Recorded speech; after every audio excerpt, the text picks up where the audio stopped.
What do you think of this government decision now to end this pretty chunky grant for electric vehicle purchases? 1,500 quid. It's here today, it's gone tomorrow. Thank you, Liam. And your introduction to the whole of this issue was brilliant as ever. You're right on the money. The thing we've got to understand is the government haven't got a long-term road user strategy regarding anything to do with cleaner fuels. They're forcing people to actually move to electric vehicles. And they did that really at a whim. The 2030 new diesel, new petrol ban is completely...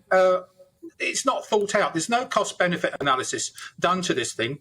And frankly, that's one of my major cause of my Fairfield UK campaigning. We're putting together a report with the all-party parliamentary group chaired by Craig McKinley to actually say, work out whether the electric vehicles are truly green and compared to internal combustion engine, what are their emissions like from cradle to grave? The thing about this whole thing about the grant, it does send the wrong messages. And I support motoring organisations saying, what the hell is the government playing at?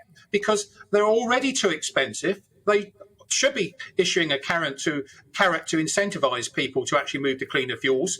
But they shouldn't be forcing people into one particular mode of transport, electric vehicles. So in answer to your question, I am absolutely confused about what the government are doing. And I think they're even more confused than I am. John Longworth, you confused? Is the government confused? Well, the government is definitely confused. I'm very clear. I mean, the Independent Business Network produced a report last year called The True Road to Net Zero. And as you said, electricity for cars has to be produced somewhere. And the whole approach of the government to how that electricity is produced is completely skewed and causing the cost of living crisis. Now, I'll repeat, as I did last time we were on the programme, all the increases in cost of living from an energy source so far have been down purely to the government's net zero policy, nothing to do with the Ukraine. We have seen rises in wholesale gas and oil prices, haven't we, though, John? And those do feed into electricity generation costs. The wholesale gas and oil prices are not reflected in the petrol pump.